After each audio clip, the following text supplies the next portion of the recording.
시청자 여러분, JTBC 뉴스룸을 시작하겠습니다. 윤석열 대통령이 절차적 문제를 파고들어 석방된 지 이틀이 지났습니다. 혼란스러운 듯 보이지만 달라진 건 대통령이 머무는 장소뿐입니다. 정작 중요한 건 대통령직이 걸린 탄핵 심판과 내란 우두머리 혐의 형사 재판인데 그 재판 일정과 거기에 제출된 증거와 증언까지 달라진 게 없습니다. 오늘 뉴스룸에선 이 내용을 하나하나 따져 드릴 텐데 그에 앞서 대통령 기록관의 석연찮은 연구 용역과 관련해 저희가 단독 취재한 내용부터 전해드리겠습니다.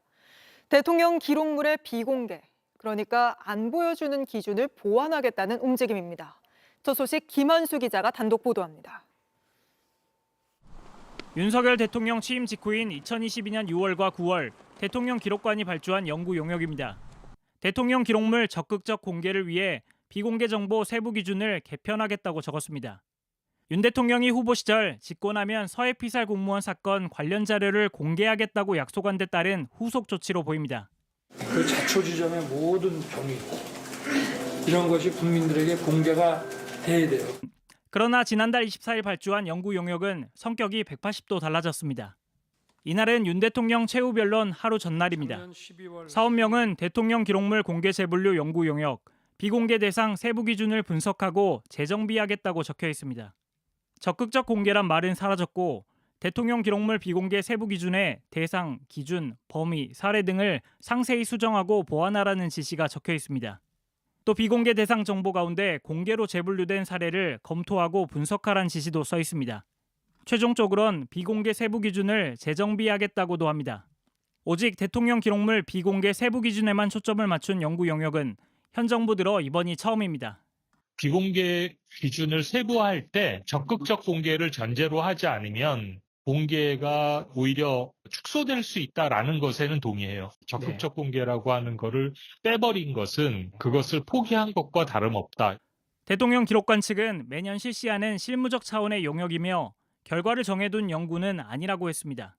또 대통령실의 지시에 따른 것은 아니며 탄핵 심판과도 무관하다고 했습니다.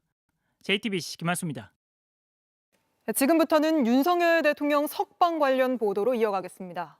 윤 대통령은 대통령 비서실장 등에 이어 어젯밤엔 국민의힘 지도부까지 관저로 불렀습니다.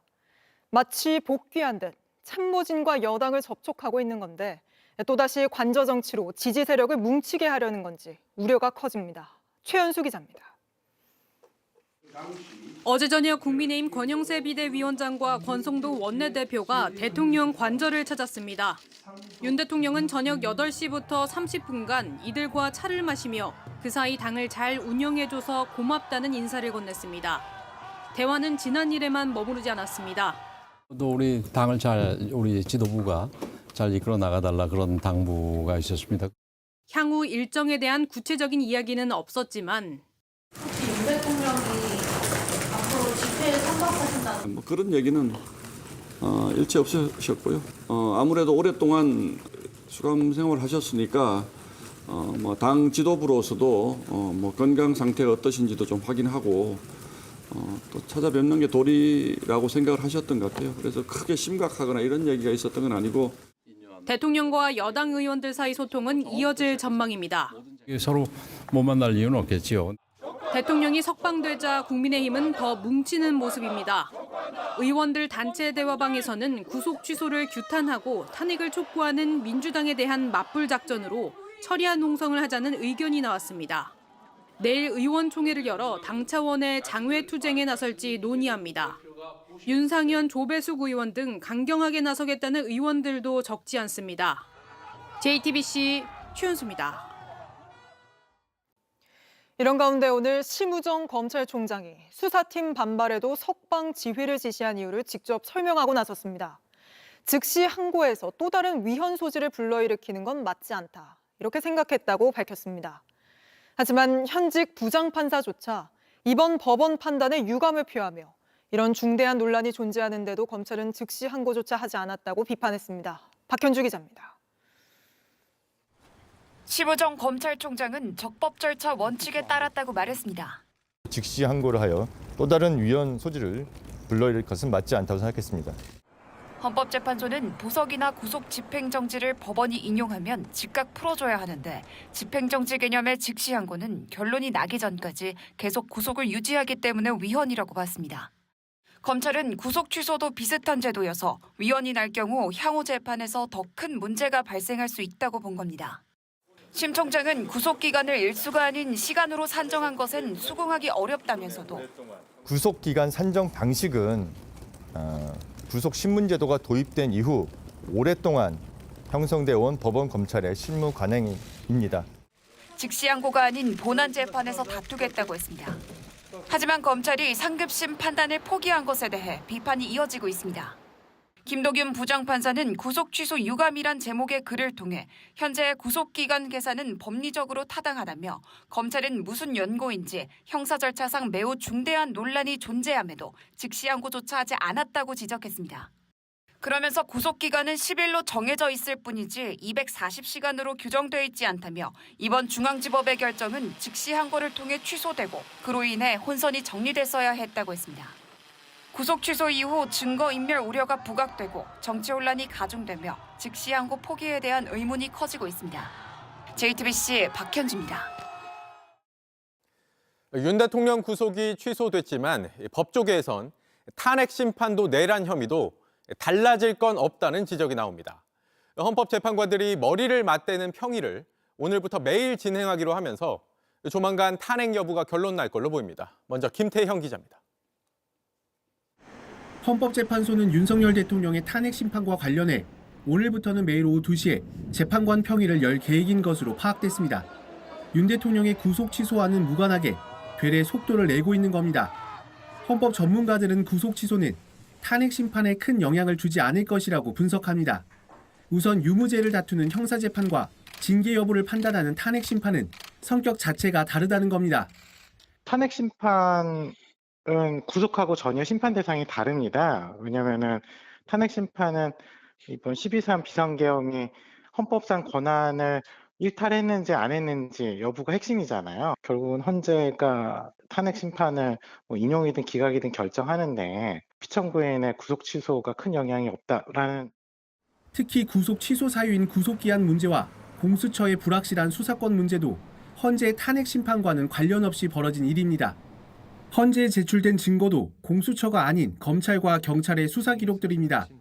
헌재는 국회 등을 통해 별도로 증거를 확보하거나 주요 인물들을 직접 증인대에 세워 신문을 진행하기도 했습니다. 이번 주에 탄핵 심판 선고가 나올 것이란 전망이 많은 가운데 헌재는 선고 날짜가 정해지면 사전에 공지할 계획입니다.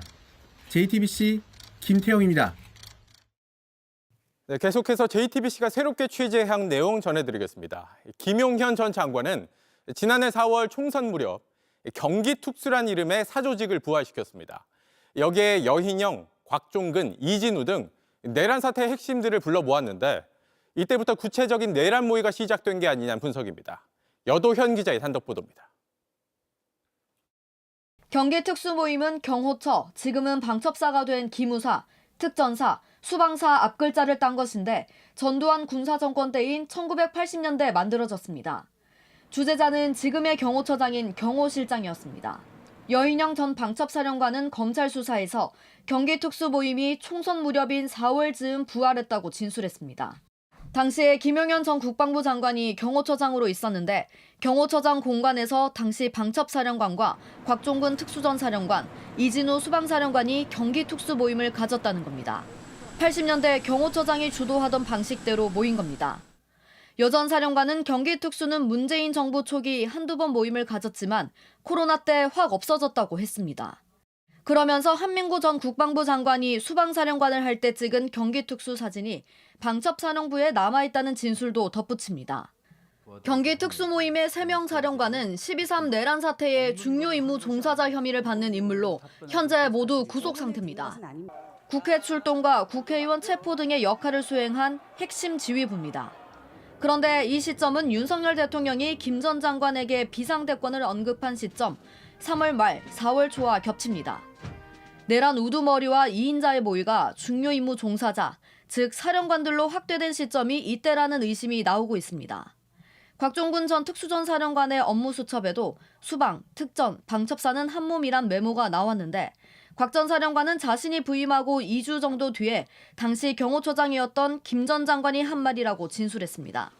JTBC 여도현입니다. JTBC 뉴스를 시청해 주셔서 고맙습니다. 저희는 저녁 6시 30분 뉴스룸에서 뵙겠습니다.